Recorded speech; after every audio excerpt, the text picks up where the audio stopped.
오늘은 침묵을 지켜야 하는 6가지 상황에 대해 말씀드리겠습니다. 첫 번째, 상대방이 내 말을 소중하게 듣지 않을 때는 침묵하라. 주변 사람들과 대화할 때에는 목소리를 높여서는 안 되는 상황이 있다. 그 상황은 내 말을 듣는 상대방이 내 말을 소중히 여기지 않고 소홀하게 생각할 때가 바로 그때이다. 그것을 인정하고 받아들이는 것은 결코 쉬운 일이 아닐 것이다. 사람은 누구나 자신을 소중하게 생각하고 내가 내뱉는 말 한마디 한마디가 무척이나 중요한 말이라고 생각하는 경우가 많다.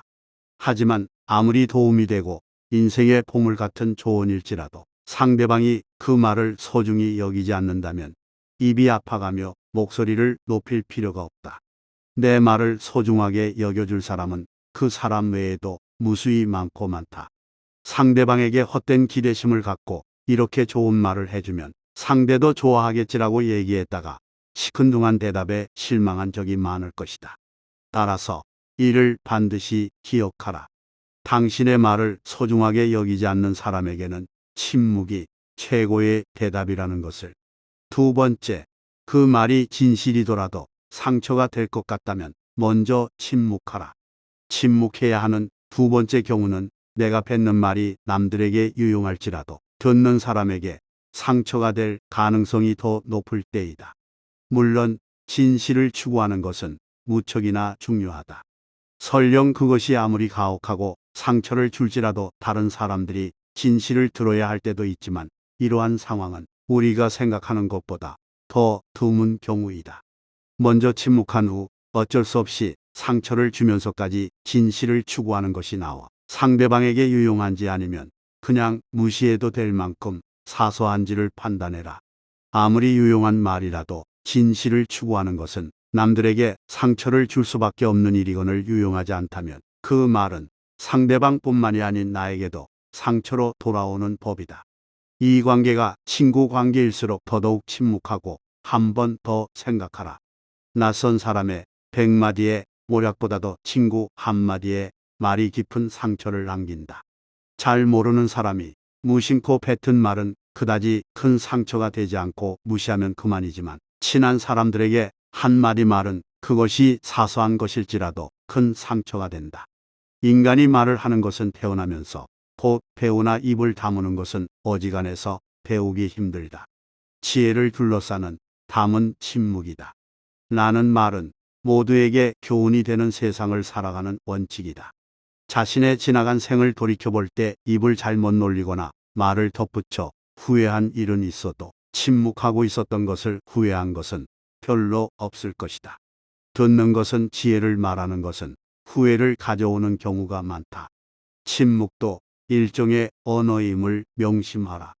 세 번째, 판단력이 흐려질 때는 침묵하라. 인생을 살아가면서 결코 목소리를 높여서는 안 되는 경우는 내적인 요인이든 외적인 요인으로 인해서든 어떤 것을 명확하게 생각하는데 어려움을 겪고 있을 때이다. 이것은 여러 가지 요인이 있지만 아마도 피곤하거나 주변 사람의 영향을 받거나 현재 분노나 불안으로 가득 차 있어서일 것이다. 지금 판단력이 흐려졌다면 생각을 말하기 전에 먼저 침묵하라. 그렇게 하지 않는다면 반드시 나중에 후회할 일이 생기기 마련이다. 만약 침묵을 지켜 나의 생각이 성숙할 시간을 주고 조금 더 좋은 방식으로 얘기한다면 결코 후회할 일이 없는 법이다. 제대로 판단하지 못하고 무심코 내뱉은 말 한마디로 많은 사람들이 다칠 수 있음을 경계해야만 한다. 우리는 감정을 다스릴 줄 알아야 한다. 화가 나고 당황했더라도 이를 드러내지 않고 침묵하여 마음속에 가둬두어라. 사람은 누구나 감정에 폭발을 억누르기 어려운 때가 있다. 그러나 한 가지 확실한 것은 잘못된 판단으로 남에게 무심코 뱉은 말은 내 발등을 찍는 도끼가 될 것임을 명심해야 한다. 네 번째, 그 얘기가 사실인지 거짓인지 긴가민가 할 때는 침묵하라. 물론 우리는 그 말이 진실이든 거짓이든 그것에 대해 자유롭게 추측하고 목소리를 높일 수 있다. 그것이 결코 잘못된 것은 아니지만 이것은 나에게 엄청난 손해로 돌아올 때가 있다. 예를 들어 우리가 다른 사람에게 큰 영향을 미칠 수 있는 것에 대해 이야기할 때가 바로 그렇다. 예를 들어 상대방의 건강 문제나 상대방에게 손해가 될 수 있는 정보들이 그렇다. 이런 주제는 건강한 상대방도 건강을 걱정하게 만들고 상대방에게 정신적 재산적으로도 손해를 끼칠 수 있는 법이다.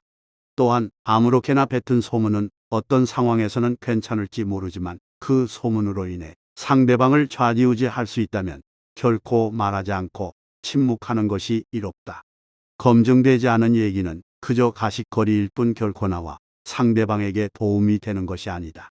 다섯 번째, 상대방의 비밀을 알았거든 침묵하라. 우리가 누군가의 비밀을 들었을 때 입이 근질거리는 것은 인간의 당연한 본능이다. 누군가의 비밀을 나만 알고 있다는 사실은 스스로 우월감을 느끼게 되고 곧 목소리를 높이고 쉽게 만든다. 하지만 이럴수록 침묵해야만 한다. 그 충동을 억제하고 대신 반성하는 것이 가장 좋다. 누군가 남의 비밀을 얘기했을 때 단 한 번이라도 그것이 이득이 된 적을 나는 단 한 번도 본 적이 없다. 우리 주위에는 입을 잘못 놀리거나 남에게 해서는 안 될 소리를 해서 인생에 큰 손해를 본 사람들이 많이 있다. 사람은 자신의 입과 혀와 함께 평생을 살아가야 한다. 혀는 자신의 의지를 가진 듯 제멋대로 움직인다. 말이나 음성은 인간의 제2의 얼굴이라고 한다. 입을 오래 벌리고 있지 말고 입을 닫아라. 이미 해버린 말을 주워 담는 것은 불가능한 일임을 생각하라. 여섯 번째, 딱히 할 말이 없는데도 그저 떠벌리고 싶을 때는 침묵하라. 아무런 할 말이 없더라도 대부분의 사람들은 아무 도움도 안 되는 얘기를 수시로 떠벌리는 경우가 많다. 철학자 플라톤이 말하기를 현명한 사람은 말할 것이 있을 때 말하고 어리석은 자들은 그것이 무엇이든 간에 그저 말해야 하기 때문에 말한다고 했다. 굳이 할 얘기가 없거든 억지로 얘기하지 말고 침묵하라. 침묵하고 남의 얘기에 귀 기울여라.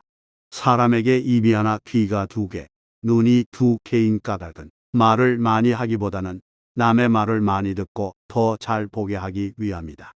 따라서 입보다 귀를 상속에 앉혀라. 인간은 그 입을 잘못 놀려 망한 적은 있어도 귀로 잘 들었기에 망한 적은 없다.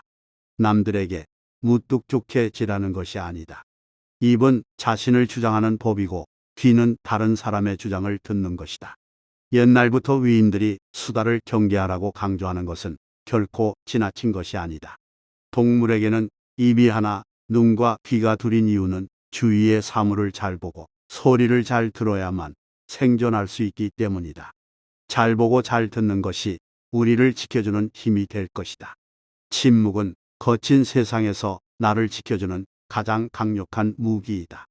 오늘도 행복한 하루 보내시길 바랍니다.